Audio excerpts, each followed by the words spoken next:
What if you could be a superhero? Dave here from DC On Screen. If you love this show and you want to see it continue and thrive, please be sure to visit iTunes or Stitcher and leave us a 5-star written review. The process is faster than a speeding bullet. You don't even have to wear tights or a cape. I mean, you can, if you're into that kind of thing. No judgment. What's important is that you tell the world what you like about the show and why you think they should be listening too. It really does go a long way in helping our show grow and expand, pushing us into more people's eye and ear holes. That was a weird way to put that. By the way, leaving a 5-star written review gets you entered into a drawing to win a free DC trade paperback, DVD, or Blu-ray valued at $15 or less.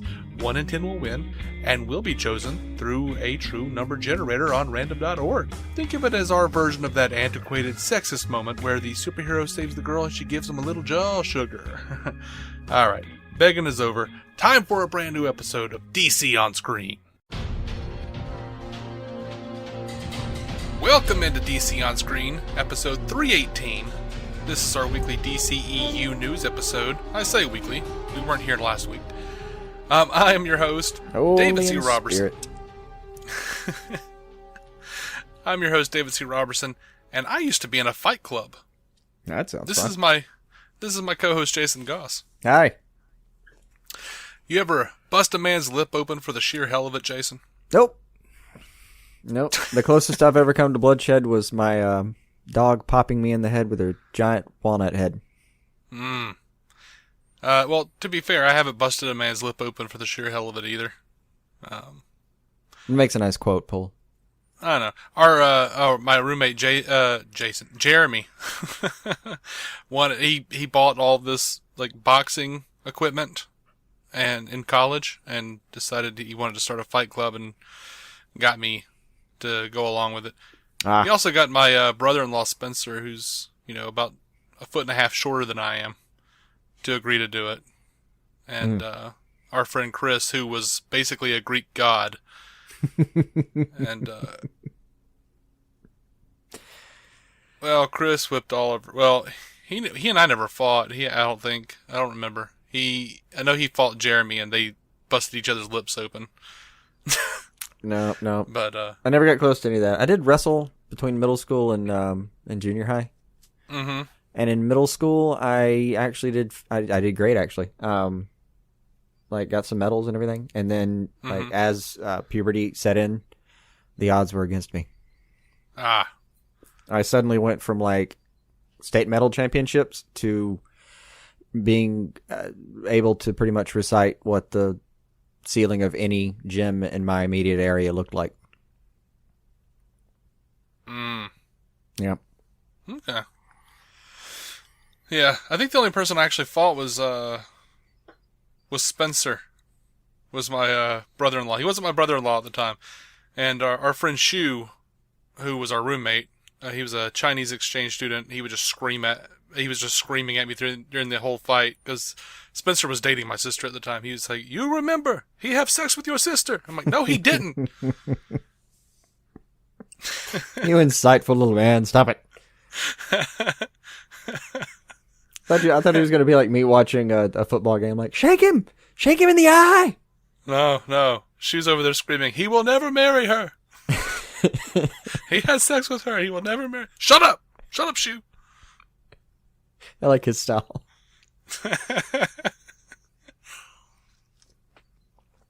All right. So, first up, we have a few announcements before we jump into the news.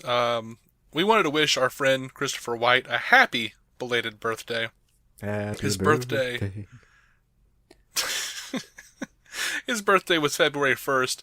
Chris was the first listener to ever contact us on the show. He's pretty much been there from the beginning. He's the first listener we hung out with in real life, and he's the first to send in reviews of his own for us to feature on the show. He was our first in-person crossover with Scott of the of the Suicide Squad cast. Chris was there. He came to see The Killing Joke with us, traveled from North Carolina. Yep. To Alabama to see it with us. He's a good man. He's a good friend. Came in there and uncomplainingly locked himself in a car with us to do a review. Yeah, he did. And if all we ever got out of doing this show was his friendship, it was worth it. Still good stuff. Yeah. It's funny. I didn't realize that is close to all we've actually gotten out of this. Friendships. Friendships, we yes. have garnered friendships. Greatly appreciated, but yeah, I didn't realize that we might be taking a break last week, and we always do birthday announcements after the birthday. And had I realized we were going to skip last week, I would have made a note to wish Chris a happy birthday 2 weeks ago. No, this is like a nice little extra surprise at the end of it. Yeah. And Chris and I were talking, and apparently his wife asked if we wished him a happy birthday on the show, and he goes, no, but they wished Aquaman a happy birthday, so I know where I friggin' rank. Well, I am more afraid of Aquaman. Nothing personal, just, God of the water. Right? There is a really fun podcast out there called Nerdtalkalypse. They are celebrating their 1-year anniversary this week. Deej Penhollow, one of the hosts on that show, has been a listener of ours for quite a long time. He's told me we inspired them to start podcasting. Awesome. He's asked for advice over the past year, and I've honestly seen them really come into their own as podcasters. I suggest you go check those cats out. Happy birthday to Nerdtalkalypse. And lastly, we have a wonderful listener in the Netherlands named Eli Oppelder. Eli is a very smart, very funny guy. He's got a lot going for him. We've been meaning to have him on this show for months and months, and we haven't done it yet. He just started a podcast. Yeah. He just started a podcast called Stealing the Remote. It's a brilliant idea for a podcast. He steals the remote and makes his mother watch movies she would otherwise never watch. Then they review it. He has one episode up, a review of Man of Steel. He and his mom are charming as hell. Her responses to Man of Steel are candid and interesting. I absolutely recommend checking that one out. I happen to know the review of Batman v Superman Dawn of Justice. The Ultimate Edition is coming soon. He won't always stick to DC. But he's doing it for the first couple. Yeah. So please go give him some encouragement and downloads. Stealing the Remote. He's like 20 years old. Go help the kid out. Yeah. His mother's great. He's like, this is the only woman I can trust in my life, my mother. And she goes, he's like, introduce yourself. And she says, I am his mother. Just cracked me the hell up. Right to the point. It was point. An interesting. Yeah. It's a cool podcast. Okay. So, on to news. The primary reason that, we're all here, gathered. Yeah. Hunkered around the old-timey radio. Yeah. Aria Moffly has been promoted to Vice President of Creative Affairs at DC Entertainment. She used to work in features for Hollywood Gang Productions as a development executive. She's played a big role in development across the board at DC. She helped develop Arrow, Flash, Supergirl, Legends of Tomorrow, iZombie, Gotham, Lucifer, and Powerless, and the DC Superhero Girls universe. Jeff Johns. Yeah, that's nearly across the board. That's what I said, across the board. Right. I mean, Jeff what's Johns. that short? Like action? That's it. Yeah. Jeff Johns made the announcement. He said, Aria is an unbelievably talented leader within my creative affairs team, and her development expertise and vast knowledge of DC has been key to the success we've had with the studio. As DC's slates continue to rapidly expand, I'm excited to have Aria by my side, developing even more DC projects. So that's happened, and hey, can't fault lack of experience here. And what's more is, I don't know her personally or what she's given the yes or no to, but she was wearing an old school Batman t-shirt in the picture they had on the site. Yeah, okay, that's enough. Yeah. That's as good as anything else you can get on these kinds of things. Like somebody that's getting promoted to like VP of Creative Affairs, we don't know their resume. I mean, we know what they worked on, but we don't know if they like stepped in a room for 5 minutes and gave a bad idea, or if they were the entire reason the show was good. Yeah. I mean, who knows? You just have to kind of tease out and guess. Fingers crossed, guys. Yep. Fingers crossed. So Arnold Schwarzenegger might be coming to Wonder Woman. Mm-hmm. It looks like Patty Jenkins and Jeff Johns followed Arnold on Twitter. And it might have also had to do with like a political back and forth with Donald Trump. Yeah. Something about I don't know. What the hell is this thing? I only heard it briefly. I think it was like Trump made fun of Celebrity Apprentices dropping ratings That's since right. Schwarzenegger took over, and Schwarzenegger said, well, if you'd like to trade jobs. I'm paraphrasing all that. Yeah, something like that. So it may have been because of that, but for Jeff Johns and Patty Jenkins, it's a little... It is. And this Twitter following thing has proven to be pretty reliable, as you pointed out. Absolutely. So I wouldn't mind seeing Arnold pop in there as something. I always enjoy seeing him pop up in movies. Looks like Total Film is putting out a new picture of the Justice League. It's Aquaman, Wonder Woman out in front, and Cyborg with his sonic cannon. They look badass, and it looks like they're standing inside of a Kryptonian ship, or at the very least an alien ship. Looks Kryptonian to me. I don't know. Did you see this thing? I did. And that's about as good as I could do with the description. It looks badass. Probably a ship. And like I've seen a couple of pissy comments about it, like why does Cyborg look like a Transformer? And then over at I can't remember the name of the site. And the what's it's? Death, Birth Movies, or Movies Death, or whatever the hell that stupid website is. I don't know. They were like, Cyborg has a weird-ass hand. That is his hand, right? I'm like, oh, shut the hell up. You don't know anything about anything. Assholes. Don't hold back, Dave. Well, their founder, Devin, who's always yelling about how, DC sucks and, women are put out, and he's a real social justice warrior for women, and then it turned out like someone actually called him out and been like, hey, so you're like a huge sexual harasser who harassed me, and he like stepped away and says, I have personal problems, bye. So now like they've delved even further into like the clickbait bullshit, but whatever. So the couple of things, this picture is so badass is all I'm saying, is that they're just picking it apart. Like, he looks like a Transformer. He's a robot. He's a cyborg. He is a Transformer. He kind of is a Transformer. It's okay. Just is. And that is a sonic cannon. If you want to call it what was it originally? The white noise cannon? Oh, back God. in the old days? Long since forgotten. If you want to call it that, you can call it that. But, yeah, it's a thing he has. It's a cannon attached to the man's arm. Can't we all be happy with that? Isn't that enough for right now? For a still frame a year before the movie comes out? It's called source material accuracy, guys. Get on board. Anyway. So, moving on. Someone on Twitter asked when we're going to get the Justice League trailer. Gal Gadot responded, haha, soon. So, hey guys.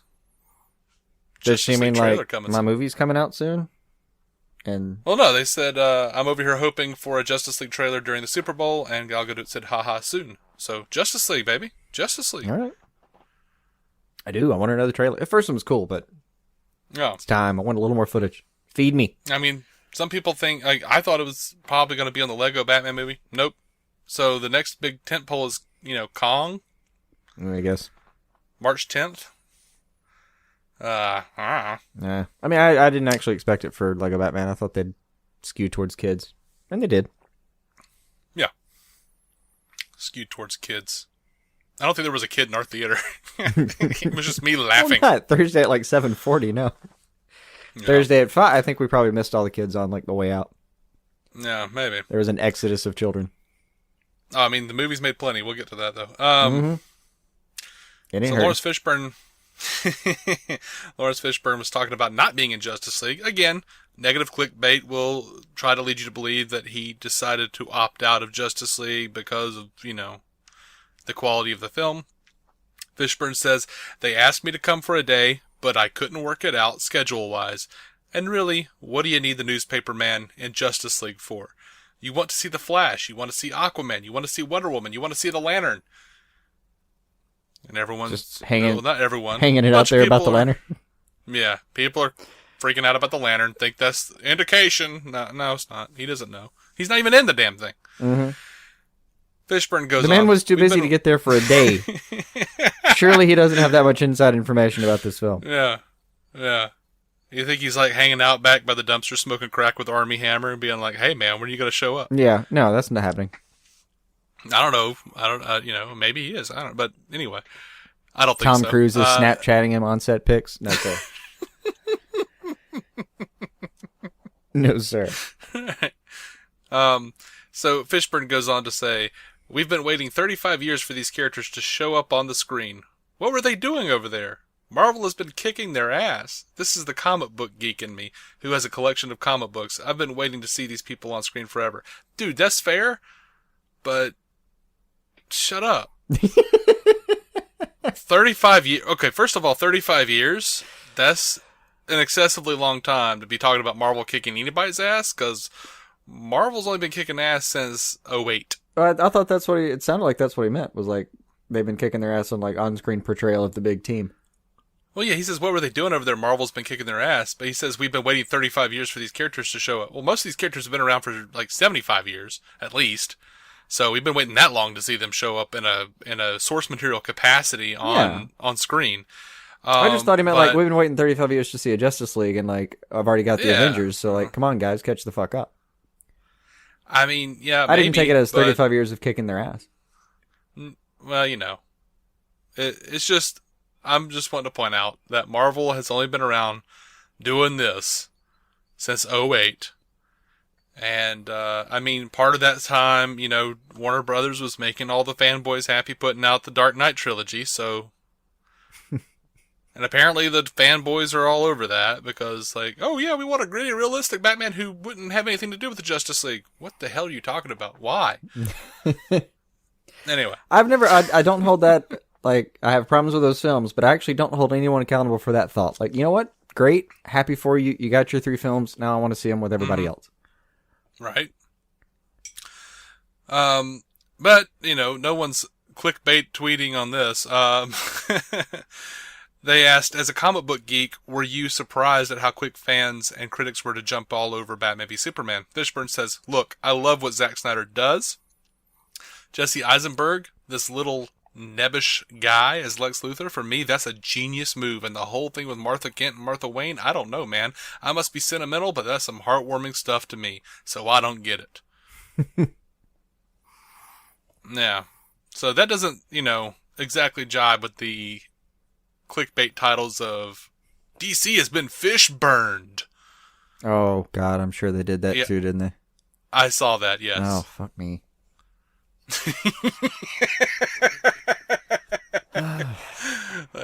Yeah.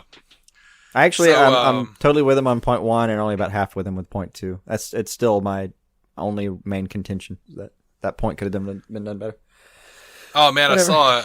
I saw a great meme online where it was the Martha scene from BVS, and it says what happens when you have when your mom shares Batman's mom's name. And then there's a picture of Ben Affleck in the Batman cowl drinking with Jason Momoa and laughing, and it says, what happens when both of your dads are named Thomas? Well played. Right? Yeah. Mark Hughes at Forbes was teasing a new article that he was about to put out. So he was going to be answering some questions about Batman and whatnot. Now, we know that there was a whole press conference where a bunch of reporters went to the Justice League set, and Mark Hughes has said that he saw some Atlantis concept art, and someone asked what that was like, and he says, I can answer that right now. Imagine Game of Thrones underwater and with a hint of Avatar. That's the best I can describe it. Not bad. Yeah, that sounds pretty phenomenal. Yeah. Some in-development preview of the Batman Justice League suit has been released. It's just like a little CGI model mock-up of the Batman suit from Justice League. It, looks pretty much exactly like the BVS suit, except with some added layering, some little armor bits, and the little transitionary goggles I'm assuming that everyone's been talking about. You know, a lot of people have been negatively talking about. I kind of dig it. I think it's a cool little evolutionary step toward the goggles in the nightmare sequence from BVS. Yeah, that could work. It's just well established that he has eyewear. Can't hold it against him. Yeah. So there's a new piece talking about Justice League always having meant to be brighter. I didn't say that right, but whatever. Damon Caro, the second unit director. Basically across, I think. We can go. Yeah. Damon Caro, I'm going to say Caro, second unit director, says the film is a rebirth of hope. He says the arc was Batman v Superman was the midway point and the darker movie. Hence, what happens at the end. The whole tone of it was darker. If you play your story all at one level, there are no peaks and valleys. There's no life. The great stories, the Greek tragedies, even life, we have to be knocked down before we can build our way up. Justice League was always the rebirth of hope and the rise. He went on to compare Man of Steel, Batman v Superman, and Justice League to the Star Wars trilogy, with BVS being Empire Strikes Back. And in fact, this isn't the first time we've heard any of this. Chris Terrio described BVS as the Empire Strikes Back. Yeah. What was it? Back in March? Is that right? Oh, God, it's been so long now. I mean, since pre-BVS. We're going on nearly a year now of people saying that it's going to get brighter here. Just in a minute. Just hold on. Mm-hmm. Through one format or the other. Yeah, he says they were even people saying it just before the movie came out. Yeah. Caro says people try to say that it's a response to the backlash, and I definitely say that criticisms were heard, but it's not like we threw everything out and started with a blank slate. It's a bit like Star Wars Empire Strikes Back. Dark movie, but then Return of the Jedi is the rise and the rebuilding of hope. So, I mean, this has been going on for a while. You know, calm down, guys. The word rebirth shouldn't be lost on anyone. And when I say calm down, I don't mean calm down like you guys should get angrier. You know how, like, if you're, like, annoyed with something and then a loved one says, calm down, and it makes you angrier? Oh, yeah. No, been there many times. I don't mean it that way. I mean, like, hey, man, it's going to be okay. It's going to be cool. We're going to be all right. Have a beer. Going to be fine. We're going to get through this. Mm-hmm. I swear we'll have a cinematic universe one day. Yeah. Even if this doesn't work out. I just want one we can all agree on, for God's sake. No, that's never going to happen. As I've said many times before, can agree on. There are so many versions of all of these characters, like the big points, the big characters, like Batman and Superman and Wonder Woman. I don't think we're ever gonna get even the the Trinity has so many versions of their singular characters that it's impossible. But just something that's a little more. I would just like more people to be happy with it. That's all. That's what it really comes down to. I've talked about this before. You know, the guy I used to do the radio show with, Steve West. Mm-hmm. Entertainment Roundtable, still around. You can check that out at Screensplosion. But Steve West watched Batman v Superman with a friend of his, and they were talking about it afterward. And she said they were talking about Wonder Woman, and she's like, "Oh, that was supposed to be Wonder Woman." I'm sorry, it wasn't Linda Carter. What wasn't clear about that? I don't know. I really don't. Did the giant W crescent on the breastplate there not do it? Or the shield or the golden lasso didn't tip you off? Probably because she didn't like spin around and the music didn't go Wonder Woman. Although it might have actually gotten a better fan reaction if they had stopped to do Wonder Woman.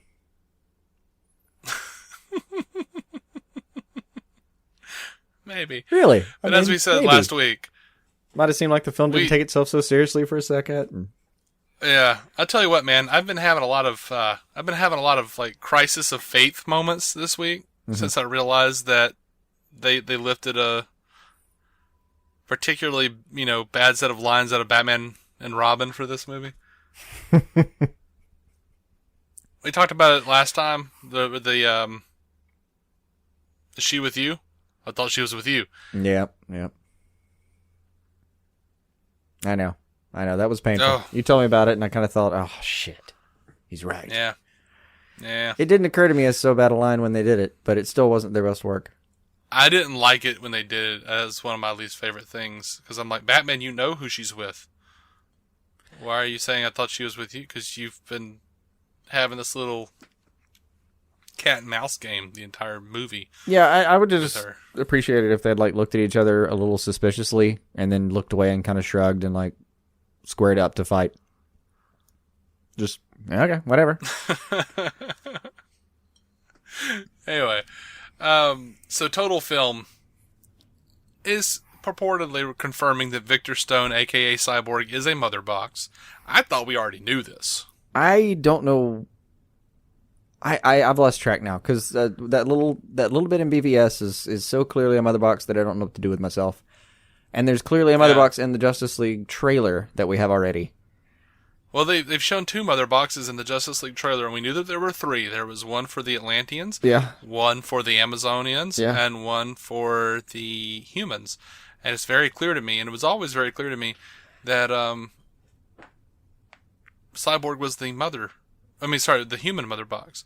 But anyway, Total Film is talking about this and says, it likens, and I think correctly at this point, if we don't, I'm sorry if this pisses you off, but they say it's the mother boxes are MacGuffins like Marvel's Infinity Stones, where Steppenwolf is going to be after the mother boxes in the movie. I think that's probably, I think Cyborg is probably going to become like the thing to protect over the course of the film. Like, yeah, he's a badass, but can we not let them take him because he's a mother box? Oh, can we call that now? The cliffhanger for Justice League 1 is him getting abducted? Maybe. You can call it.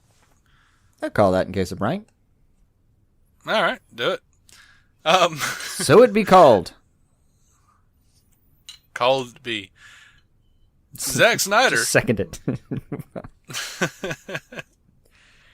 Zack Snyder was talking to Total Film.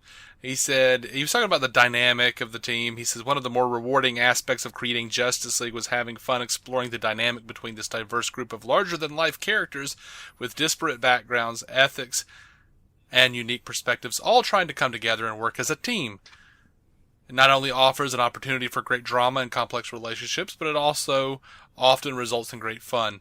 It's an exciting concept to explore, and it only gets better when you add the component of our incredibly talented cast. Their chemistry really adds to that dynamic. One would hope.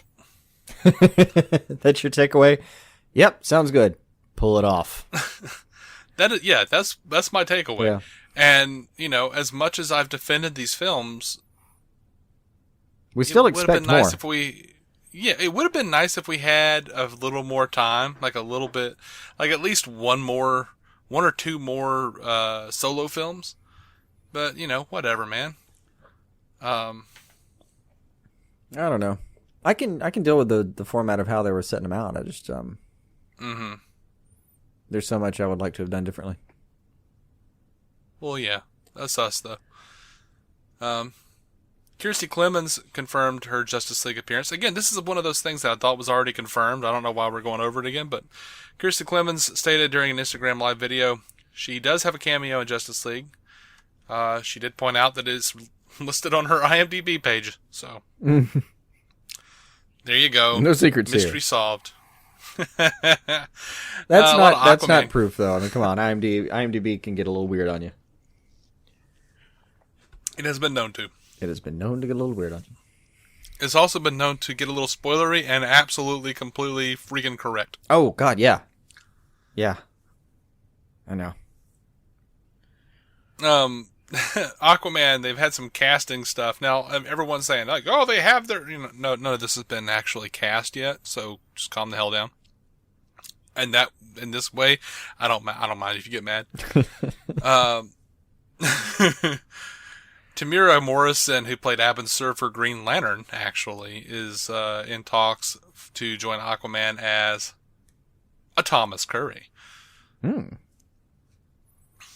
nice to have him Nicole back. He was Kidman. one of the parts of the movie people didn't have a problem with at all. Yeah, no, I mean, that was pretty rote. It was like, oh, damn, cool. And then, like, the movie fell apart. Yeah. I mean, it was already kind of shitty because of, like, the 25 different times we saw, Hal Jordan's dad blow up. We get it. The plane freaking blew up. We get it. Please stop.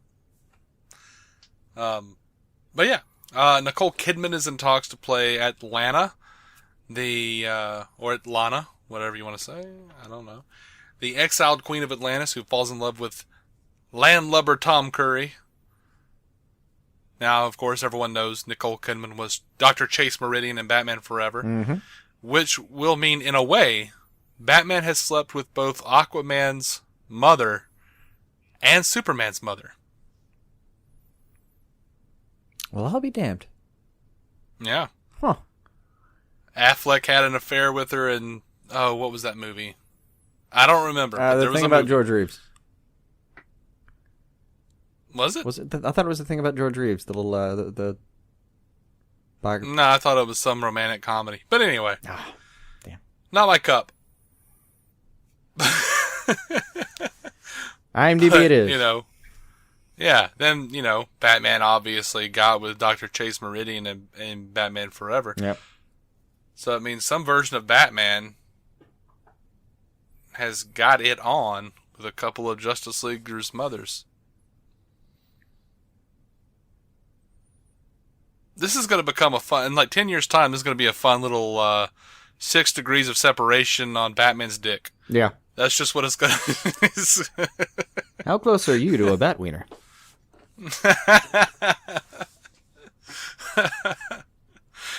It's not who I am, but who I do that defines me. Yep. So anyway, Aquaman may have found his Black Mana. Again, it's in talks. It looks like it's probably going to happen. They've had numerous meetings with the Get Down actor Yahya Abdul-Mateen to play Black Manta.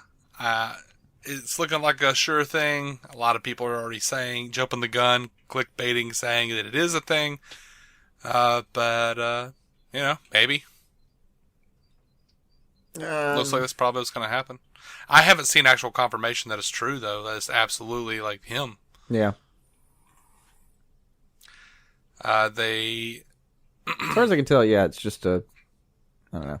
It's the secondary sites. It's not like Variety coming out and saying it yet. Mm-hmm. So Amber Heard, there was a training video. She's just throwing some punches at the camera and walking away playfully and laughing. So, but she's training to be Mera in Aquaman and Justice League. So, yay. There was also a You're video gonna have to punch some people. Yeah. Also a video of a gym where people are training and Jason Momoa walks out and just dramatically points to Aquaman comics on a table. That was awesome. Just fun stuff, not earth-shattering news here. Mm-hmm. But this is just breaking as we're recording. John Campea of Collider Movie Talk is saying, Ben Affleck, make no mistake, he does want out. He doesn't want to be Batman anymore. I've been told Ben Affleck is talking with Warner Brothers in an attempt to get out of being Batman, and if they do not let him out of being Batman, the standalone Batman film that ultimately happens will be the last time we see Ben Affleck as Batman. He says that he has 3 separate sources telling him this over the past 4 days. Oh. That's going to be rough. That is going to be rough. All right, so where would that put him, though? First of all... Is that... The Batman right now is slated for, 2019 at best? Like early 2019 at best? Probably. Which would put it still between the Justice League movies, I think? Probably, yeah. I wonder what that does to him for story here is where it really leaves me. I don't want to recast him. I mean, if we lose Batman, we lose Batman. I'm almost leaning more towards that than recasting, for God's sake. I think if... Here's the thing. I think if this is true, and there's no real indication that this is true, I don't trust Collider Movie Talk. Well, that's fine. I've listened to the show. I think it's a lot of, circle jerking and, I've never seen it as a viable source for movie news. And I look at a lot of different news. Yeah. But, they seem to be, a little bit high on the horse there. But, there's no evidence of what these sources are. And, quite honestly, even if they did have all these sources, you think what would be the end goal for saying all of this? It's just to destabilize Warner Brothers and the DCEU. If you are looking at it and going, okay, well, I was going to see Justice League, but if they're not going to keep going in the same line, why would I? They're going to recast Batman. Or the DCEU is over. And let's face it, if Ben Affleck leaves the DCEU, if he's not Batman anymore, this isn't like the Hulk. You can't just recast that. It's gonna suck. Well, no, I mean, probably so far just you reboot can. it. Like, so far he's been a part of half a movie. And looks like he has a substantial part in Justice League, but Justice League 2, we don't know anything about. No, but he's also in Suicide Squad briefly. Yeah. But only as a cameo. I mean, right now you could get rid of Batman or make it a transition to another person's Batman. If you absolutely had to. I think the best they could hope for is to keep trying and just put another actor who kind of looks like Ben Affleck in the cowl and never show Bruce Wayne again. That would be way worse than trying to, write in a Dick Grayson. Mm-hmm. Some guy you never mentioned that's been in Bloodhaven the entire time comes back to take over the cowl. That would be way, way better than Body Double. Yeah. I mean, I guess they could. They could, quickly kill him off in Justice League or something. And just have someone take it back over? Yeah. Yeah, you could do that. There's a couple things they could do, but I feel like Batman is so heavily rooted in the Bruce Wayne persona for mainstream audiences. I don't know, man. They might just recast it because of how much money they've already put into the DCU, but that's also the part that makes me feel like this is just bullshit. Because, that's the major thing. Affleck has put in so much. I'm still real dubious about the any storylines that involve people trying to sabotage the DCU. It's just too damn conspiratorial, and the people that would theoretically be doing this have very little to gain. There's no money in it. You get a few hits for your site. That's it. I don't know. People will do a lot for a few measly hits, though. That's true. Honestly. But for everyone to be doing it is one thing, but to start forming a narrative that it's like an active conspiracy, you have to have an active hand behind it that's guiding all these little pawns that just want a few hits. I'm not saying it's an active conspiracy that everyone is involved in. I'm saying it's just something people have brought up that no, there's an active conspiracy. I'm just not willing to buy that. There's no hand with enough resources to do it. So it just, right now it's an unsubstantiated report, it looks like. It's absolutely an unsubstantiated report. Absolutely. That's not in question. Unfortunately, it has just enough bearing that, it's even got me a little concerned. Yeah, and you hear things like this, and we've heard things like this, he's going to be stepping away, and he says, I'm actually doing it. And him doing that. And then he says, saying, I'm definitely going to do it, and then he steps away. And then stepping away has hurt it more than anything. Yeah. I don't think at this point there's room to be worried. But even if it does, let's just call it for what it is. It's a bunch of movies, man. Yep.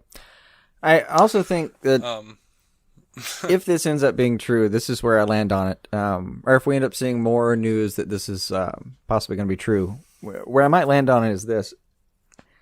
We might be at the point of man, Affleck just can't keep his head in or out of this thing right now. He's not, some days he's feeling it, sometimes he's not. But this is something you maybe need to be really focused on to really get done, to do it well. Which is the talking point that he's used on several occasions. He wants this to be done well with everything behind him, and it feels like sometimes Warner Brothers has just fought him too hard on doing it the way he feels is the right way to do it. So yeah, it seems like he. If I pull away and talk about what I've seen over the last few months with Affleck and Warner Brothers, it feels like he wants to do a thing. They don't want to do it the same way. He's just I don't know. I think he's having like a crisis of faith himself. Yeah, absolutely. And if this is true, if this report is true, honestly, I think it would probably because they may have taken this movie, they may have taken the Batman away from him because of Live by Night. That's something I said a couple weeks ago. There's a very real possibility that he was kind of on the fence about it anyway, and they saw that with that weakness, and then Live by Night flopped. It just did. There's no argument to it. It flopped. Yeah. And I think maybe they just told him, hey, we're replacing you as a director because you can't direct and star at the same time. You just can't. This is too much money. And which is a little confusing. There were reports earlier, there were a couple of reports this last couple of weeks about Warner Brothers asked him to focus completely on this, and or beware. Mm-hmm. I don't know. I don't know how true that is. Well, there was a report that said that they asked him to put off other movies until after Justice League, and that was a while ago. Yeah, but even still, that. It's hard to judge. That seems like a mentality WB might have because we've seen him do it with some people. But and it's not even WB's fault. That's not a lot of companies do this. That exclusivity contract of like, dude, this is what you're doing for the next year. Sorry, this is what you're doing. Sorry. And maybe he just couldn't roll with it. It really does. It feels like he's having this huge crisis of faith, and it is a giant set of shoes to fill. Mm-hmm. And everyone's just not on the same page. And it's getting so much damn publicity because Ben Affleck is everywhere right now. Yeah.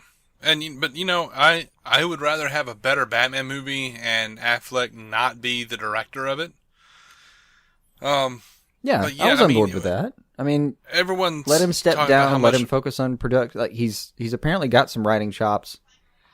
Let him focus on what he's good at. He works well with Chris Terrio. Let him focus on doing the role correctly and getting the lines right, and then let somebody else do some of the hard ass job of directing behind it. Yeah, that wasn't a bad call if everyone was actually on the same page. Right, and and honestly, I don't understand why you need that much money to make a Batman movie anyway. I was watching Fat Man on Batman. Mark Bernardin made a great point, like. The two major elements of a Batman movie are you got, it's detective shit, it's gumshoe, it's, it's film noir, and then kung fu. And those are two movie genres that are historically very, very cheap to make. Oh, yeah. No, look at some of the early Tim Burton. Look at, 89 Batman, and look at all of Batman 66. The entirety of Citizens of Gotham, if you believe what you've just watched, is about 250 people. Yeah, and the sets themselves cover maybe about 2 football fields. I could construct this for about $25,000. Yeah, and Bernardin suggested maybe they should have a budget of $35 million. 35 million, and they would clean up. But they're not going to do it because WB, See, Bernardin and Ryan Reynolds are apparently on the same page right now. Yeah? Yeah. No, to do Deadpool 2, he's actually arguing for smaller budget. Oh. Okay. He wants them to pull it back a little bit. Well, yeah, once they want to throw in all this extra money, it was so good, we're going to throw it. No, that's because then you're going to get less of a return for the next one and be like, well, this one wasn't as much of a success. I guess everyone's tired of Deadpool. No, you fools. I forget the actual numbers, but they made 10, 11, 12 times the money they put in on this. And then next movie, you come in and throw in $250 million or only make $650 million. And you go, oh, God. Our return on investment just went down by a nearly exponential rate. Right.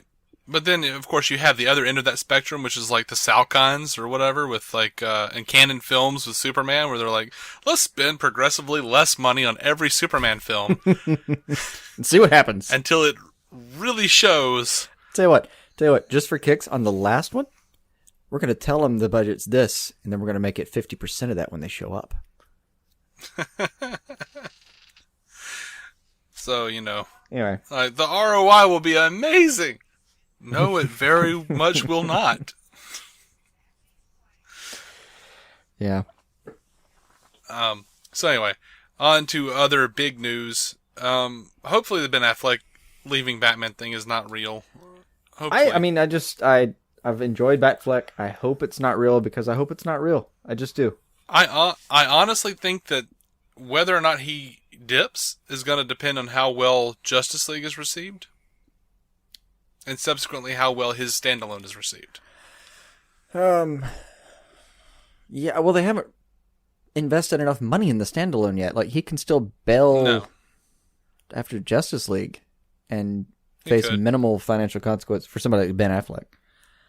Right. He could still dip. I just don't know if he will. But we're hearing so much about this. It's way overexposed at the moment. I wouldn't be worried about it yet. Not really. No.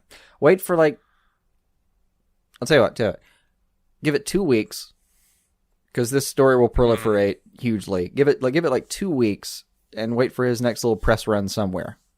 Because the first thing someone's going to ask him when they have like a decent camera and mic is, "Are you really definitely done?" We will get a soundbite from him at some point soon.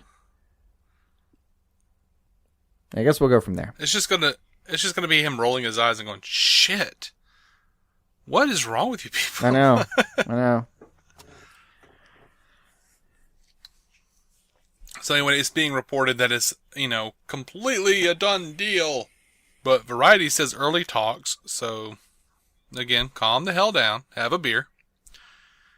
Or maybe the problem is you guys are drinking too much. Some of these people are. Yeah, it's just person to person on that. Yeah, I mean, look, it's being reported that Matt Reeves is in early talks to direct the Batman solo film, which is, as of this point, still being executive produced and starring by Ben Affleck. So, calm down. Still good. And the part that cracks me up the most is that Ben Affleck was the thing that everybody hated about this at the beginning. But whatever. Yeah. There are people just sitting there refreshing the IMDb page right now. Sure. Just to see if there's yeah. So look, Matt Reeves, this guy, if he directs it, the only thing I've seen is Cloverfield that he did. He did a remake of Let the Right Ones In, I think called Let Me In. I did not see that. He did 2 big-ass event tentpole films, Dawn of the Planet of the Apes, and he's about to do, he just did War for the Planet of the Apes. I hear really good things about those things. Yeah. Then again, he also did Under Siege 2 with Steven Seagal. So, there's that. It was a long time ago. I'll give it to him. Yeah. Whatever. I just want to point out that is a thing. Yeah, but no one should be judged for anything that had Steven Seagal in it. Right. The rumor Free pass indicates, I don't know whether to be happy about Matt Reeves or not. I haven't seen anything the guy's done except for Cloverfield. Yeah, really don't know the guy well enough to judge. That's a found footage film, so you can't really judge anything. Yeah. And they're saying, the rumor mill is saying that if Matt Reeves falls through, which I'm hearing he's committed to do it, and Warner Brothers really wants him. Right now, the heavy bet's on him doing it. If he falls through, that's a big if. Warner Brothers is trying to get Ridley Scott, maybe? Which I would not be into. One, Ridley Scott's a dickhole. Yeah.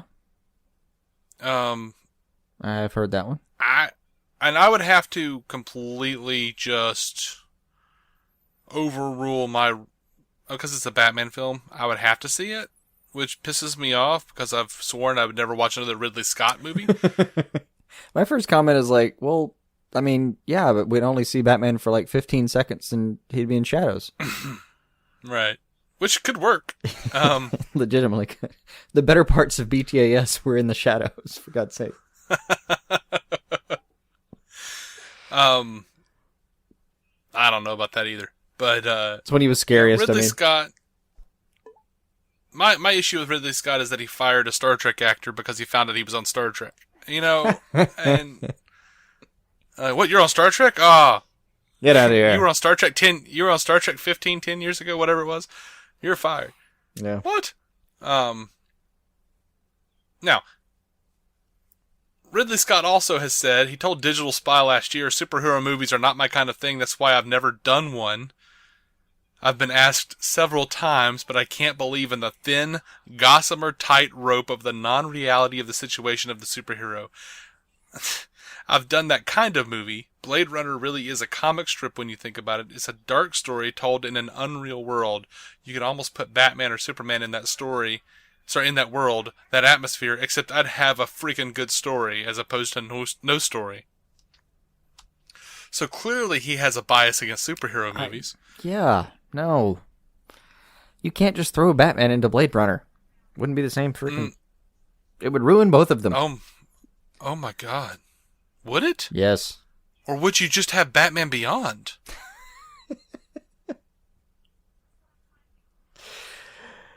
No. You know what? I'd be on board. I'd be on board a Ridley Scott Batman Beyond movie, but nothing else. No. No, I'm gonna just take a stance here with what he's just said. I don't know if that's gonna apply. I don't know how strongly he felt about it. Maybe he had a bad day. But if that's how he really feels about it, what you have is someone that comes into this medium, which takes a certain amount of, not even a certain amount, an exaggerated amount of care and love to grow and form it correctly into a thing that everyone respects. That's not the soundbite of someone who might be capable of having that respect for the genre. He doesn't have the pedigree to do a superhero film because he's got a stigma in his head about what a superhero movie is. Apparently, critics and fans alike have that stigma in their head too, because Zach tries to do something deep with something, and they're like, "Rah!" Yeah. So, whatever. Maybe it's a perfect fit. I don't care. Whatever. I don't want Ridley Scott involved, honestly. But yeah, me too. The other possibility here that they're talking about is Fed Alvarez. Don't know him. He directed Don't Breathe, or the thing that I know him from, the Evil Dead remake. Oh. Which was fantastic. All right. I mean, you look at a thing and you go, how do you redo Evil Dead? How? How do you actively redo Evil Dead and make it good? Make it, almost as good as the original even. With a new set of complexities. He did it. He pulled it off. Actually, right there, the last few sentences you just said, that's how you pitch somebody like Fred Alvarez. Fed Alvarez. I think it's Fed or Fede Alvarez, but either way, Alvarez is awesome. But what you said was this guy took a pre-existing continuity, redid it, tweaked it a little bit. It sounds like it was respectful, kind of good. Pushed it a little bit. Mm-hmm. That's what you want. It wasn't a comedy. It was straight up horror, and it was pretty gruesome. But, I've never been one for horror. I love the Evil Dead movies. But because it devolves into just slapstick horror comedy. It's just like supernatural comedy by the end of that shit. But yeah, what he did with Evil Dead was a lot of fun. In fact, I hope they bring it into Ash vs. Evil Dead or whatever. And they have talked about doing that, like bridging the gap between the universes. But anyway, that guy's really good. And he did a fine job with Evil Dead. I'd like to see his take on Batman. But really only if they did like a villain like Cornelius Stirk or something, like get one of those weird villains who are like no one knows, who like kills people, and just like eats them. Maybe a Zaz. I was thinking Zaz, yeah. Shit. A Fed Alvarez movie. Batman movie where the main villain is Zaz. Oh my God. We don't have to deal with Leto's Joker or any press about that shit. We don't have to deal with any of that bullshit. Just like, we don't know what we're doing. And then all of a sudden, here you go, it's a Zaz movie with Fed Alvarez. I'd be so on board with Not that. bad. Anyway.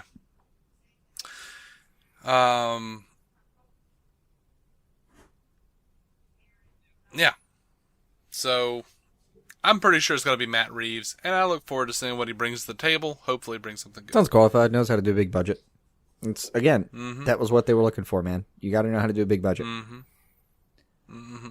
So, proving once again that the press are the most infantile pieces of shit known to man, they asked Casey Affleck if he would ever consider playing Robin to Affleck's Batman. They, harangued him at the backstage at the BAFTAs. Is harangue the right word? I don't think it is, but Maybe. Anyway, I haven't heard. Let's find out. They were bugging him at the. Went backstage at the BAFTAs, and they were like, "Would you play Robin?" And he says, "What he says is interesting. I wonder if he has inside info." But he says, you would think he did, but he says, "I think that part has already been played. It's been set up. It's been established in the last Batman. They mix it up a lot." He added, "It hasn't been offered to me. No, I don't think I would want to do that." So just because he's Ben Affleck's little brother, you think he wants to play Robin? See, You're gonna bug. See, that's just out of canon. You're gonna bug Casey Affleck about being Robin? Yeah. Seriously? Shit. So much to do man, they've been going on and on about this. Chris Terrio. Deadline reported that Chris Terrio had a rewrite of the Batman solo movie. And, I can't exactly argue with that logic. There are all these ridiculous rumors of it being a page one rewrite, or rumors of a whole other rewrite coming. Someone asked Justin Kroll over at Variety, or actually it was BatmanNews.com, said, any truth to the rumors that the Batman script is being redone from scratch? Justin Kroll over Variety says, no, several sources already saying new script came in this month, and everyone, including Emmerich and Ben, are very happy with it. So, don't worry about those rumors, guys. Yeah. Shit. Come on. I'm sorry, this is just, it gets more and more disheartening. Yeah, it gets frustrating to see that many things to click on just to find that there's really nothing there. Yeah, it's just ridiculous. Speaking of which, the rumor mill, the headlines are all saying Joe Manganiello is not going to be playing Deathstroke because he's going to be in a movie with The Rock, in a movie called Rampage, a movie about the 80s video game there. April 2018 release, which means it has to begin in spring or summer. Well, we've already figured that the Batman was not going to start until probably fall because of the delays and Affleck stepping away, and they're finding another director. And by the way, they were probably looking at Matt Reeves for quite a while. They probably figured that Affleck, it looks like that was not going to be exactly. Yeah, no one was happening booking equipment for April to do Batman. But yeah, but if you want to know if he's going to play Deathstroke in the Batman movie, well, Joe was on Dragon Talk, a D&D podcast, and it was just this week. And he had a whole lot to say about playing Deathstroke. He was talking about training. He says, I'm somebody that likes to start preparing way ahead of time, so I've read almost all the comic books involving Deathstroke just to get the information out of them. Some of them are useful, some of them are not going to be useful, because ultimately the script, that's my text. I have to play that. I started katana training recently, live sword training, and I started meeting with various martial arts teachers and discussing with them. Okay, so what are the most offensive styles of martial arts? One where you're not waiting for someone to attack you, but ones where you're looking to make the attack. Then what are the most deadly ones? Where are the scrolls, the ancient Japanese scrolls that have these really deadly techniques that you don't teach to the average student out on the street? Something that only somebody who would go looking for it that are really, really bad, are dangerous. Like, what are those? Okay, so now what are the stances? What are like some really unorthodox stances that someone who learned, say, ninjutsu would stand in? Okay, so now what if that person lost an eye? If that person lost an eye, how would they then alter the stance so that you would have better peripheral vision? What would that look like? So then you start cooking, and then you start building a story, kind of outside in. That's like a very physical way to build a story. Then on the other side of it, like I said, I'm looking at the script rather than the comic books. I mean, the comic books are giving me a good general idea of the area that we're talking about, where this character's located, but the script is really like, because they might change the canon. There's been like 3 or 4 different ways that Deathstroke has lost his eye. Are we doing one of those, or are we doing it a completely new way? Like, I need to play that. So, or is he just not have an eye? I think that's a good, answer to the question of whether or not he's going to be playing Deathstroke. He also talks about, in my mind, you could say Deathstroke is a villain. There's definitely a way to look at him as an anti-hero. But there's a way to look at him, or look at him as a villain. There's a way to look at him as an anti-hero, or just someone who's figuring things out and is trying to work something out over the course of this 2-hour movie. And there's a lot of clickbaity stuff about how Christopher Priest, a comic book writer who actually just wrote like a Deathstroke thing, like a miniseries, or maybe it wasn't a miniseries, it was just a storyline. But Christopher Priest says, "I can't be protective of Deathstroke. He's a villain. He's a vile person. He doesn't have that monitor in there. He is completely indifferent to what's going on in Chicago. I actually said Chicago like people in Chicago say it. Chicago. Drug the A out for no reason there. I know. I didn't mean to. Yeah. He says the job is a job. The guy I'm writing is a villain, plain and simple. So, I prefer my villains to be a little more anti-hero-ish, like a little more like, I think it should be done this way, and I think I'm correct. As opposed to, mustache twirling assholes. Yeah, the mustache twirling doesn't work anymore these days. People, well, audiences evolved. It works few and far between. But one area I would say it absolutely works is like the Joker. Yeah, but even he has his own backstory most of the time of. I knew you were gonna say that. Just. Damn it, Jason. Trying to show the world chaos. I'm sorry. You do a character well enough and you can always show their point of view. Doesn't matter if it's a villain. That's true. Absolutely true. There's a reason, like... oh, God. I can't remember the name of it right now. The Mr. Freeze episode of BTAS. Oh, shit, man. Don't bring that up. Yeah. There's a reason that won an Emmy. Heart of Ice. Thank you. All I can remember was ice. Like, you say Heart of... You even talk about that episode and I shrink a little bit. I'm like... Yeah. And like in my chest, I got hunch a little bit more. I'm like, oh. There's a reason it was so well received, though, is it took a useless character and made you care about him for half a second. Whatever that line is, no. Somewhere where a warm hand waits for mine. Oh man, that's just rend my heart to pieces. Yep. I'm gonna actually stop when we stop doing this show. Just gonna go back for that episode. I'm gonna pop in a DVD and I'm gonna watch Heart of Ice, and I'm going to weep. That's the correct way to watch Heart of Ice, and enjoy the fact that you can cry with a pre-Joker Mark Hamill as Ferris Boyle. You say that like you didn't know that already. I always forget that. I don't know if it aired first, but production-wise, it was definitely first. Production-wise matters. On to Gotham City Sirens. Haley Bennett might be Catwoman.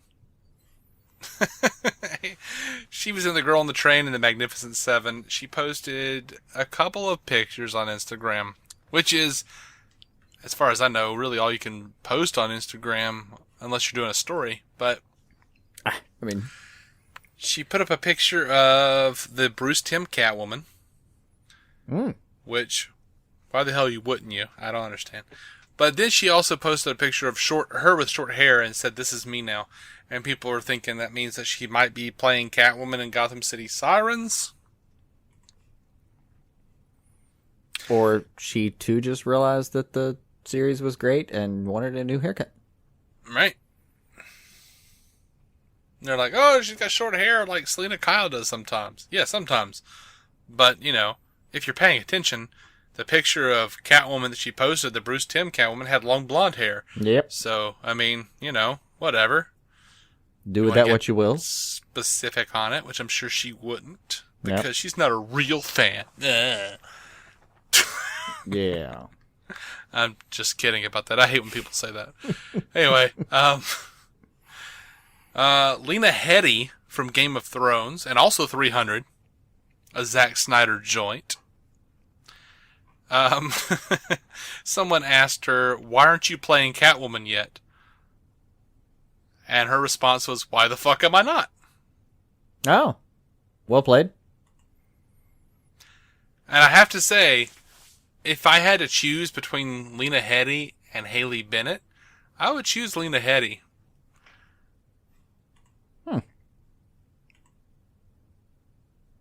Lena Headey is more age appropriate for Affleck's Batman. Haley Bennett looks a little too young. Also, Haley Bennett totally looks more like a Poison Ivy. I might be wrong. Whatever. I could agree with both. I could agree with you on both those, but there's no reason Catwoman necessarily has to be older. Not in this version of it. And I could make an argument that in this version of it, he definitely doesn't have anyone that's like still taunting him at his age. He's been in the game for a bit. Maybe. He has, it would appear, especially if you listen to Alfred talk about him, committed pretty much to not having a family. Yeah. But I kind of have to wonder, who was that chick in bed with him in BVS? Maybe it was Lena Headey. Maybe it was Haley Bennett. I doubt very seriously if this Bruce Wayne would remember the name. Maybe it was Barbara Gordon. Because the WB seems intent on making him have sex with Barbara Gordon. They do seem very intent on that, yeah. Like, why? Like, why is that the one thing that Paul Dini did that you've glommed onto, you bastards? By the way, I didn't ask you about this, I don't think. Did you laugh a little bit when, like, we were watching Lego and it's one of the major criticisms of Killing Joke, and it really, I could never get completely comfortable with it in the Killing Joke, like, animated adaptation, and then I looked over at Lego Batman and they're like, yeah, we're gonna make him a... Okay. Yeah. It was like such an uproar when they did it, like, for real in Killing Joke, and then over here they're kind of like cutesy and together, and it's clearly like he's into her, and I come on. Let's look at context aside. How many times are we going to have him nail Barbara Gordon? I think there was no indication that he actually nailed Barbara Gordon in any real capacity in the Lego movie. No, not at all. Not at all. But he is beyond smitten with her. Sure. And who wouldn't be? She's a strong, empowered woman. It's he's clearly against everything she stands for, though. He doesn't want to work with her at all. But no, I think the problem in the Killing Joke was the lack of her, or the seeming lack of her being a strong, independent woman in the Killing Joke. I think that was the problem. Like, I think people took issue with it because it seemed like she was just willing to give it up to Batman. Like, oh, of course I'm into Batman because I'm, smitten with him or whatever. I don't know. I just didn't take it that way out of that one. We've entered treacherous times where you can't really make character choices in movies without offending someone on either side of the aisle. I'm not taking a stance on either way. I'm just saying, it's when that takeaway from their relationship in Killing Joke. Well, I'm used to the idea because I watched the Batman the Animated Series, and Batman Beyond, which they didn't go deeply into it, but they just retrofitted it. Sort of in Batman Beyond, yes, they did. You're absolutely right. They did somewhat do that. But they did make it a point in Batman Beyond to say, hey, this happened. Yeah. And we did, when we look back at Batman the Animated Series, I'm talking the classic animated series, probably I want to say it was either the last aired or the last production number. I'm sure someone out there, I can't imagine who, maybe someone named Scott or Brent would have the answer to this, where they could tell me about it on Twitter. Off the top of their head. But I'm pretty sure the episode, like, there's an episode of Batman the Animated Series where Barbara has a dream where she's making out with Batman. She saves him from some bad guys or something, and they make out. And then, the next time we actually really hear about Batman and Barbara being together, it actually happened, and it was in Batman Beyond. Like, there was a hint of it in that episode, Old Wounds, in Volume 4, where Dick was like, yeah, the bastard told her who I was, asshole. And for me, as far as shipping goes, I'll always ship Dick and Barbara. Always. Like, yeah, I like Dick and Corey. That's fine. But Dick and Barbara all the way, all the time, every time. Someone asked me, who should Dick Grayson be with? Barbara Gordon. Hand up in the air. For me, I like them more because they just have such a similar set of values at any given point in their life. Like they're raised with different, but I don't know. They just seem like they're at the same point in their life so often that they make a nice couple. But seems like, all right. Well, I mean, going back to the 4, I'm gonna make this quick. Going back for the 4 points. One, you have like a make-out dream with somebody. That happens way more often than any of us want to admit to anybody else. Just does. Sorry. I don't have make-out dreams so much. I'm sorry, that probably makes you statistically unlikely. Like, I don't know. People have lovey dreams about people they would not like to admit it all the damn time. And then, so for me, that's borderline irrelevant. And then you get back to like, oh, it's just a thing that happened. Okay, well, a lot people in an intense situation, it's a thing that happened, whatever. But then you go back to like the current WB-verse, and they've got Barbara and Bats going right at it. Could easily still go back into the category of just a thing that happened, but then it's just, we go right back over to like the happiest Batman property in recent memory by a very long shot. Yeah. And there's Barbara again. Just seems like it's getting shit pretty hard. Well, in Lego Batman though, and wasn't getting any heat in Lego Batman. Yeah, she just wasn't into it. She was like, whatever, dude. I don't know what your deal is, but okay. Which is fine, and I think it's okay. I think that's a pretty good interpretation of it. But again, Lego Batman, or Killing Joke, you look back and I'm used to this shit now. Like, whatever.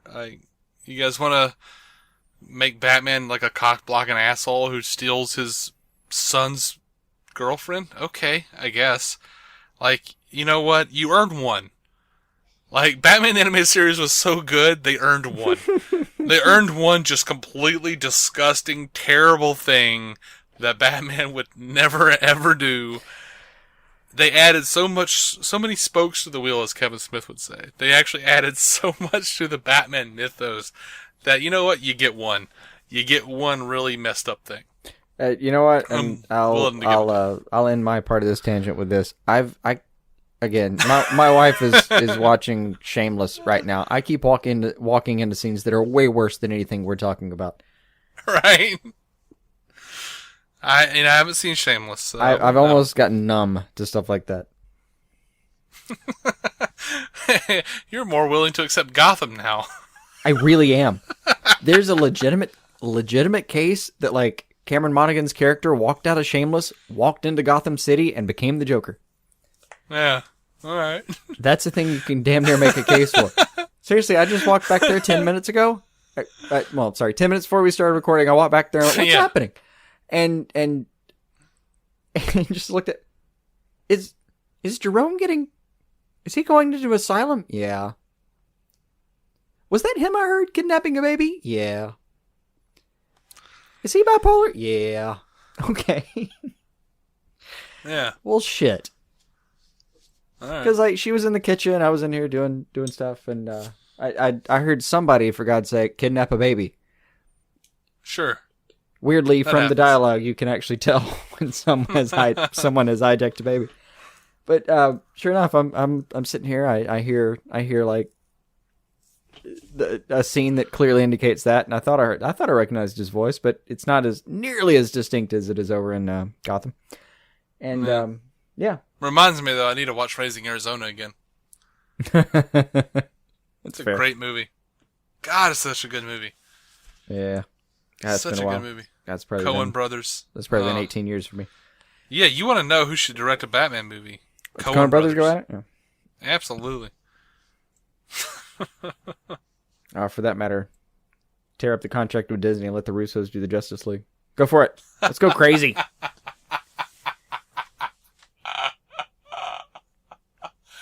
Okay.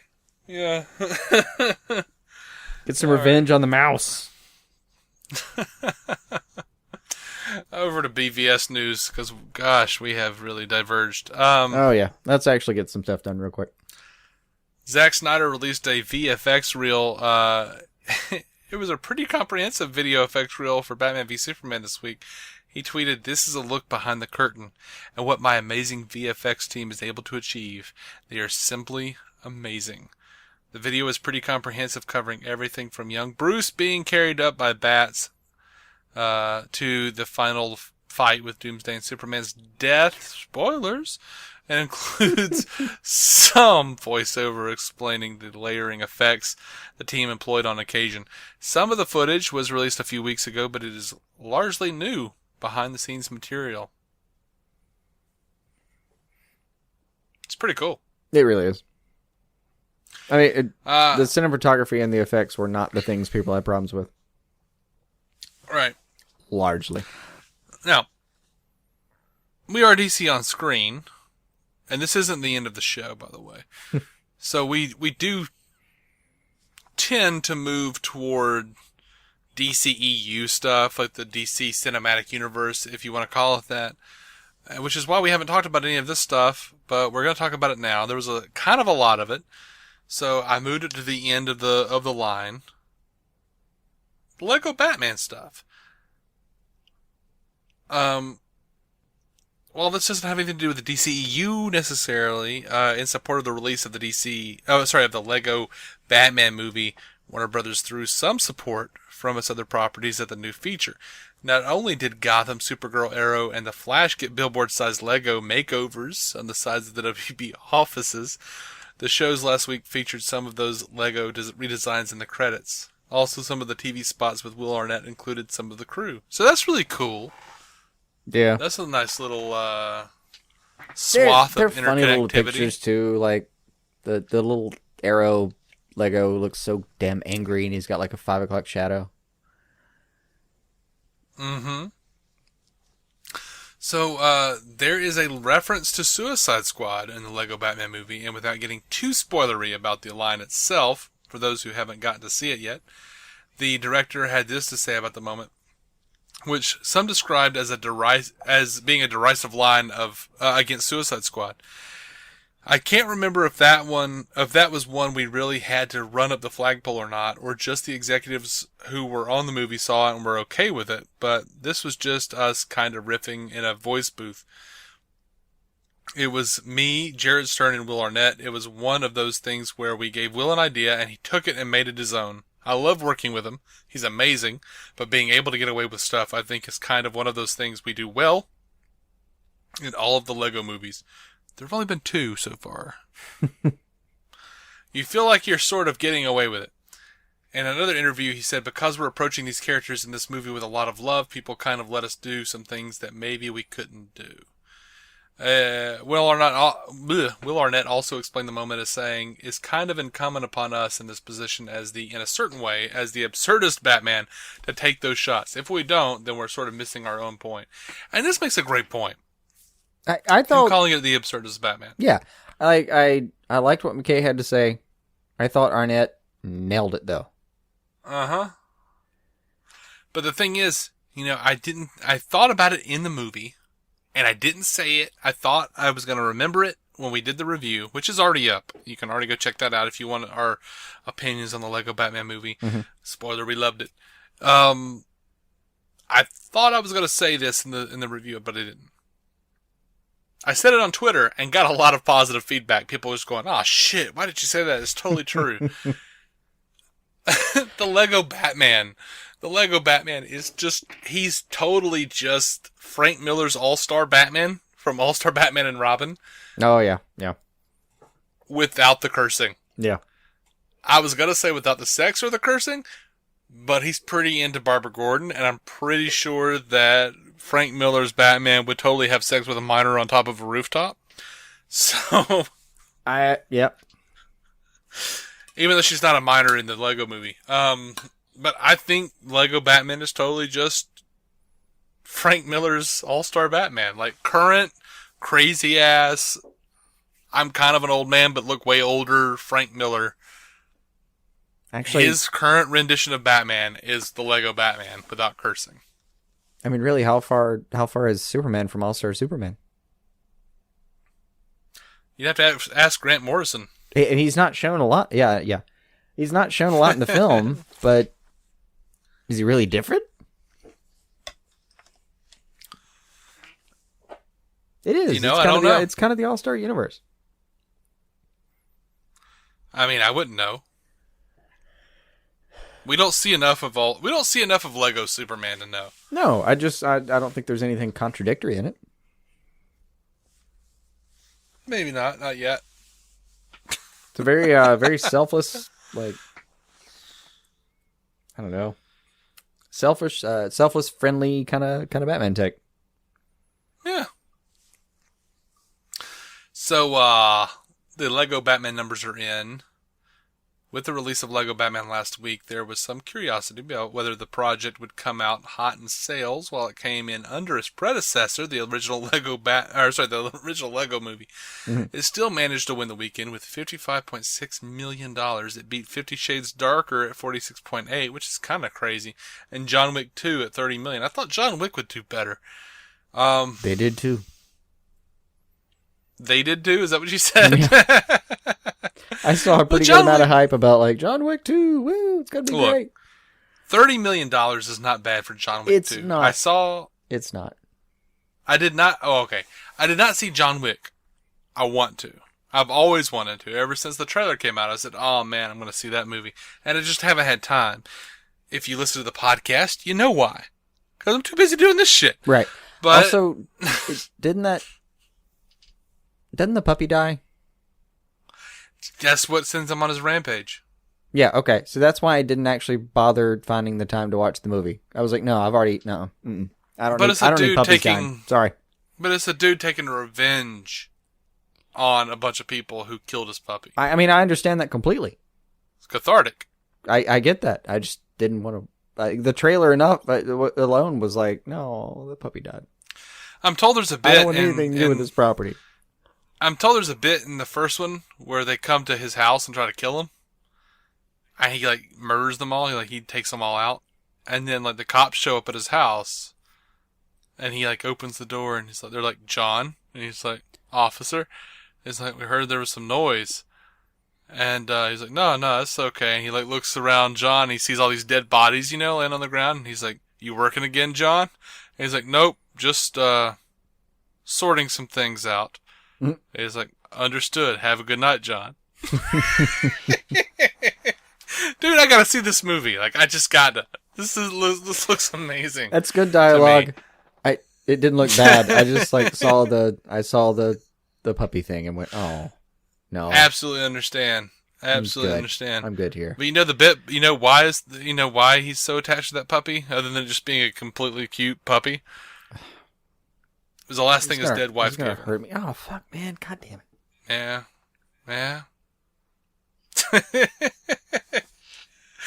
Yeah, I think we gotta see John Wick, man. Doesn't make me want to see it more. It makes me want to skip the first half of the movie.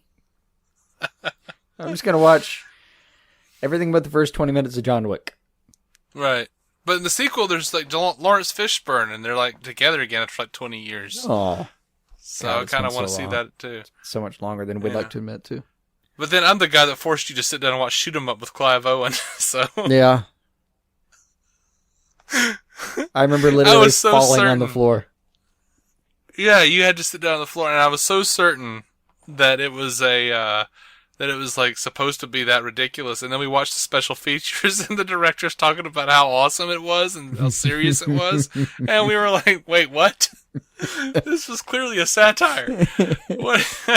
He made a satire without knowing it. It was no. You just made a poor film. Still a phenomenal movie.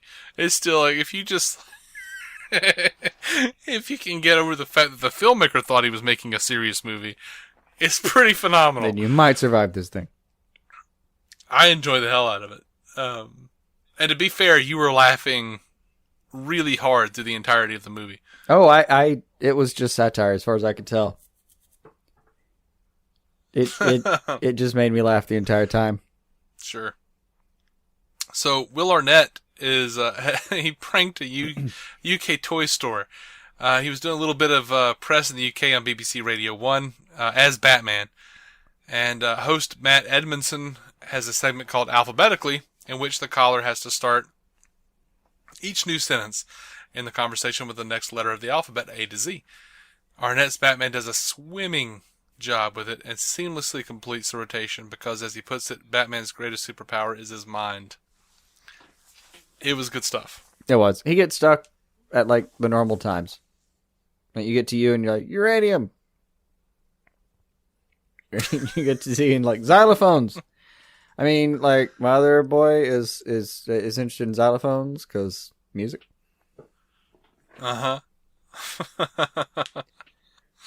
All right, guys. So we have a giveaway number 4 update. We have 2 new reviews from iTunes. Dan Mason 4210 on iTunes says, awesome DC podcast. DC on Screen is a fantastic podcast for movie and TV news. David and Jason are great hosts in that they can make you laugh while also providing quality information. I really appreciate getting my DC news from 2 dudes who don't take themselves or the product too seriously. Keep up the great work. Well, hey, man, I mean, you know. I know firsthand that you can't take me too seriously, and I've been a DC fan, DC TV and movie fan, to know that you can't take that too seriously. No. Or you just won't enjoy anything. I promise you, man. We've known each other too long to let the other person take anything too fucking seriously. So rest assured that aspect of the show will always be here for you. Like, see, yeah, like, me and Jason, we've been watching DC movies and TV shows for so long that we don't really trust it. Like, like we have the highest of hopes, and we get a little pissed off, you know, even though we have our own problems with the stuff, we get a little pissed off. People, like, quit giving them shit, you know, with your clickbait bullshit. But at the same time, we're like, you're not gonna get it right. We know you're not. Like, it's not gonna be like exactly to our liking, and there's gonna be some issues, even with like the Nolan trilogy. With so many people hold that up as like gold standard. We're like, I think you need to look at that third one again. Yeah. So,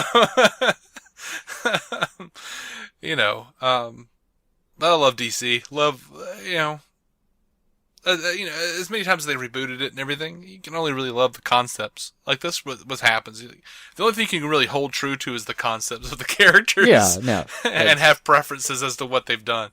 That's all we're really sure about is the characters we're talking about, the people we're talking about, we have deep affection for. Yeah. And Randy SF1971 says more than a podcast. I didn't know we were more than a podcast, honestly, but he thinks we are. He says, I thought we only had time for a podcast. I thought that was what happened. He says, I started listening to Dave and Jason in 2015. Oh, damn near the beginning. Yeah, thank you, man. Absolutely. And have since feel less like podcasters and more like a couple of old friends crashing at my place every Monday and Tuesday. And despite my disagreements with Dave, about the DCEU in general, and a few Marvel movies in particular, everyone's opinion is respected. But most important of all, they're Lucifer reviews. Most important of all, they're Lucifer reviews. That's a phrase that is heretofore unused. Right? Their Lucifer reviews give me a reason to sit through the show every Monday night.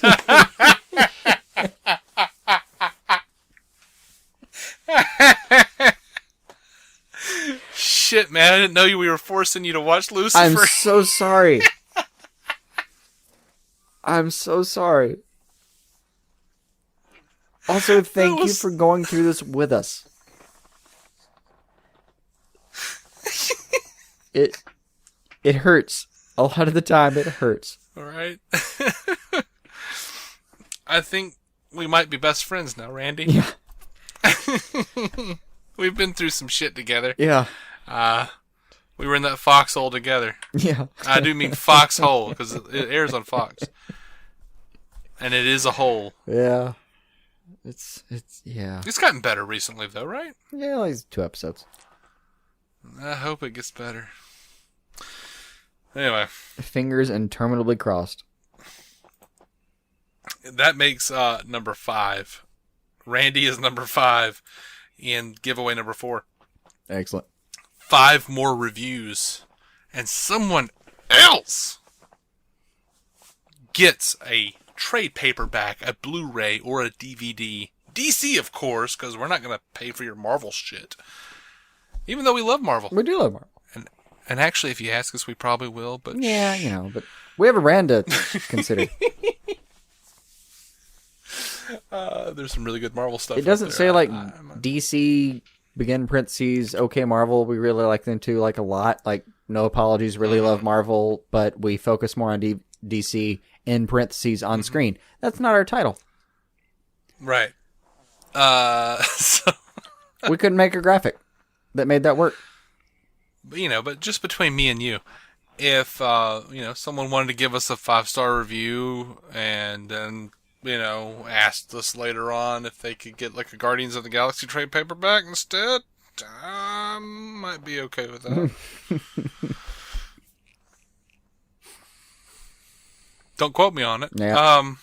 But yeah, Blu-ray, trade, paperback, or DVD, $15 or less. 1 in 10 win. We have 5. We need 5 more reviews. iTunes or Stitcher. We opened it up to Stitcher.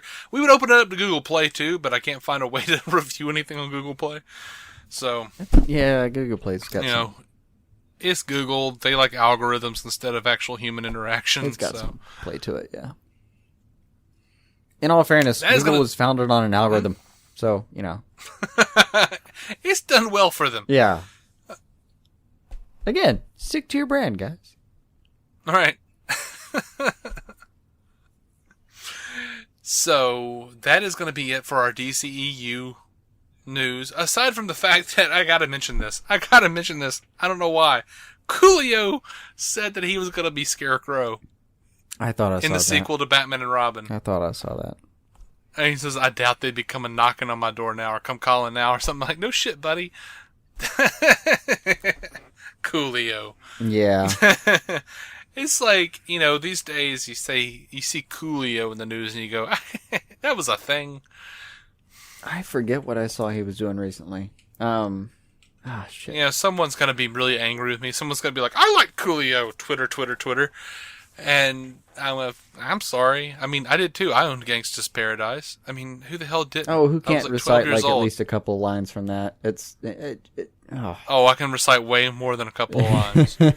I know the entirety of Ghetto Highlights. I know the entirety of Gangsta's Paradise. I know way too much of that album. Oh, God. I forget what I saw he was doing recently, but it was interesting. Well, damn. 1, 2, 3, 4, get your woman on the floor. Anyway, we are DC on Screen. Not Coolio on Screen. You can find every episode at DCOnScreen.com eventually. It's taken me a little while to get them up. Like, I upload them to the feed, and then I upload them to DC and then on Screen. Time takes its toll. Oh, man. Does it ever. We are proud members of the Giant Size Team Up Network. GiantSizeTeamUp.com. By the way, they just started a new podcast called Botched, which is a D&D/game podcast. It's a really cool idea. Go check that out. It did look cool. GiantSizeTeamUp.com. We are going to be coming back with a DCTV news episode because that's how we roll. We give you so much free content. Because I don't know. It seems like, I think we might actually have some sort of compulsive disorder. Yeah, it's a bit of an OCD. Anyway. I only notice it somewhere in hour 9 of gathering news.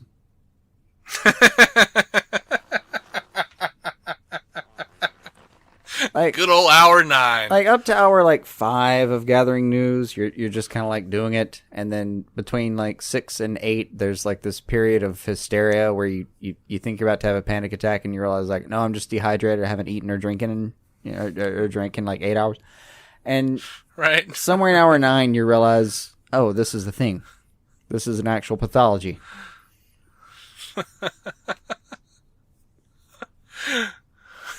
Yep. So, anyway.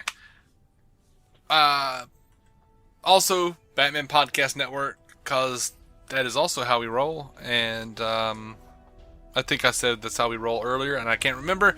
So, just pretend that I did if I didn't. Though, but we're still rolling.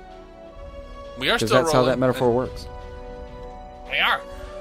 So, until the DC TV news episode, keep some DC on your screen.